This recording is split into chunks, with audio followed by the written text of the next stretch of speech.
but we're gonna talk about the adult stage. It's still microscopic, or no? No, Okay. this is now macroscopic. Like you could, like if you see someone with like a tapeworm, Tapeworm. if they cut into like their stomach, they could pull out the tapeworm and hold it up. It'll be like this long. Okay, so if this right here is the size of your tapeworm, think about the relative size of the eosinophil. It would be that big. How effective is that one eosinophil going to be? Not very, right? So what happens is, as soon as you get some sort of worm in your body, then your body is going to recognize it and it's going to bind IgE to it, okay? So we're going to have IgE here, here, here, here, like all the way through the body. I'm not going to draw it all the way through, but you guys get the point, right? Once you have like all these IgEs literally all over this worm, the eosinophils can bind to each of those IgEs right here. So when we say that your eosinophils work against parasitic worms, it is not a 1-to-1 ratio. They all have to come in and work together to fight this one infection. Okay? So it's the job of the IgE to bind to the worm and call the eosinophils into this area in the first place. Does that make sense? Any questions?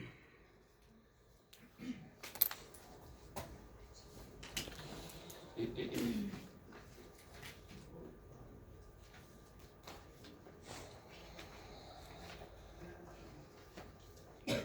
All right. So earlier I said that there were different kinds of cells. We had cytotoxic cells, helper cells, and memory cells. Then we had plasma cells and memory cells, right? I said I'd get to the memory cells later. This is the later where I'm getting to the memory cells, okay? So in memory, there's two types of responses. There's what's called the primary response and the secondary response. And just like the name implies, it's your first encounter with the pathogen or your second encounter with the pathogen. Okay? So, I don't like these words. I mean, there's words, but this is a good, actual good graph. Okay? So, the blue line right here is representing the primary response. So, if you get exposed to whatever pathogen it is, a virus, bacteria, or whatever, that happens at day 0. Look at how long it takes to get to the peak amount of antibodies. You can see that it takes almost a week to even start making antibodies, and then to get to the peak right here, it takes almost a week and a half to 2 weeks. Okay, so we're saying anywhere from 7 to 10 days to even like make your max like antibodies. That's why if you get the flu, you're sick for like 2 to 3 weeks, or you feel like crap for like ever, right? And it's because it takes your body that long to even start a response. Okay, now look at how many antibodies you make. 10 to the 1, so that is 10. You make 10 antibodies. That's the maximum amount of antibodies you make this first time around, okay? Now, what your body does is you make memory cells during that first response. Those memory cells are now available so that the second time you see them, you don't have to go through the exact same process. You don't have to go through the innate system where you have complement and NK cells and fever and like the inflammation and all that, right? The second time around, we're saying that you get exposed again. Let me zoom out. At day 28 right here, look how long it takes to get to the max amount. Here it took like about 10 days, right, to get the max amount. Here, going from 0 to the max, you can see that's about 3 days. You guys see that? Okay, so 3 days versus 10. Obviously, 3 days is better. Now look how much you're seeing here. You're producing 10 to almost 10 to the 4, right? Which 10 to the 4 is 10,000. So the first response you get 10. The second response you get 10,000. The second response is always going to be much, much more efficient. It's faster and it's stronger. Okay? And the reason this happens is because of those memory cells. Okay? Any questions on the difference between primary and secondary?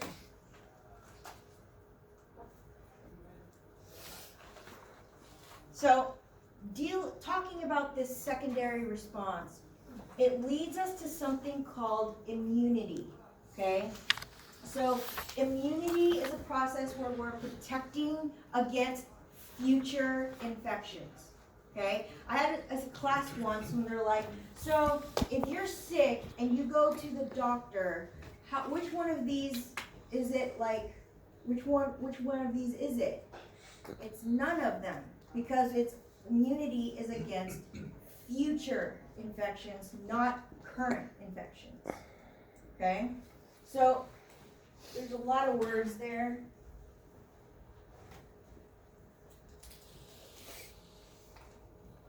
If we do a simple chart, we can do the two different types of categories. First is that you have natural versus acquired. And the second category is active versus passive. Okay? So active versus passive, or natural versus acquired. Okay? So what you do is you take the two things and put them together. You have something called naturally active immunity, naturally passive immunity, acquired active immunity, acquired passive immunity. Does that make sense? Okay? Now, let's look at naturally versus acquired. Natural means that you are actually exposed to the like whatever it is. Okay? It's like the name natural implies. It's a natural, like you're encountering it in nature. Okay? Acquired means that you are like getting it artificially. Now the most common way that this happens is through injections. Injections is obviously not a natural process. Okay? If I sneeze on you, that is a natural process, right? Well, I mean, I'm not going to, but you guys get the idea, like you're being exposed versus putting something artificial in your body. Okay? Is that artificial instead of acquired? Like, would it be artificially acquired? Yeah, sorry.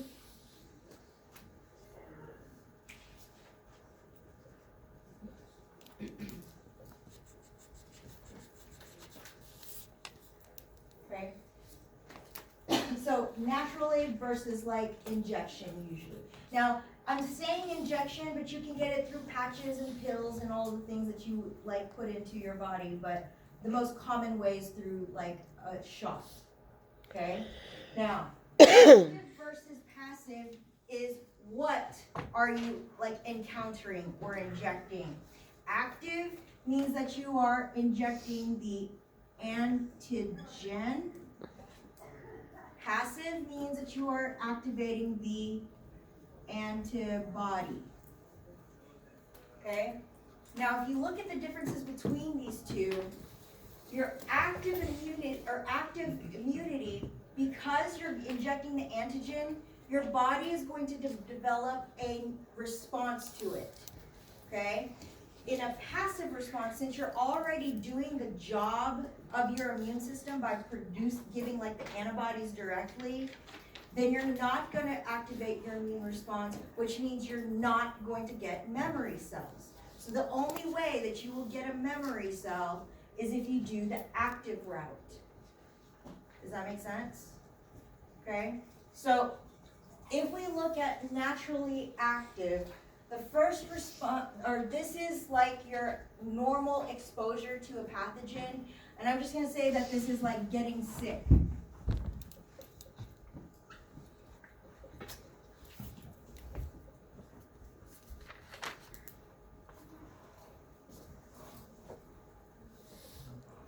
Okay? So if someone sneezes on you, or coughs on you, or you touch something, or you breathe in air that is like infected, that natural exposure, like you actually getting sick, is the naturally active way.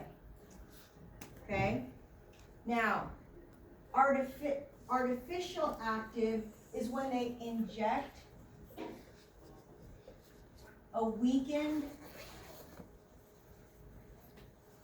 or dead pathogen. Has anyone in here gotten the flu shot? Okay, when they give you the flu shot, they are literally injecting the flu into your body. But the flu that they're injecting is a dead virus, meaning that it's not supposed to like attack you, right? So what happens is your body recognizes this flu as foreign, and if you remember, we said that it takes about 7 to 10 days to produce the antibodies, right? So your body is going to do this process without you actually getting sick. Now, some people get side effects of the flu shot because your body's like activating the immune system, but you shouldn't get fully sick like if you were to encounter the flu itself. Okay? Does everybody understand the difference between getting sick, you catching the flu, versus getting the flu shot, injecting a pathogen? Okay? Now, here, this is the antibodies. With a naturally passive, this is like the number one type is a mother passing antibodies to her fetus. Okay? Because a fetus is in a sterile environment in the womb. So it's not encountering any pathogens. As soon as that baby's born, it's exposed to everything. And you don't want that baby to like die immediately from overexposure. So the mom lends her antibodies to the baby initially, like while the baby is developing their own immune system. Okay? So this is a temporary protective mechanism because the antibodies aren't going to last forever. It's just there while the baby is developing theirs. Okay? And then lastly is artificial passive. This is injecting the antibody into your body. So this is more of an immediate response. Like if you're sick, you have the flu, and you're trying to fight it, like this is what they would do, because they're injecting the antibody to actually fight what's there. You're not actually stimulating any memory cells for later. Would that be like a rabies shot? Just like if you were exposed to rabies and you need a rabies antibody? Yes.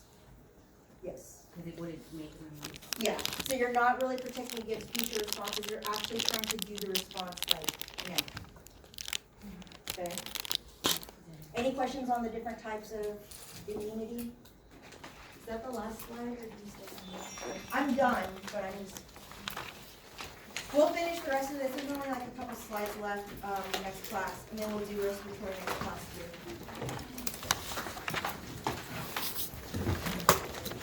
If you're doing the practical, we'll probably start just a couple minutes late, because it's going to take me a few minutes to get the dissections out and set. So if we start a few minutes late, don't leave.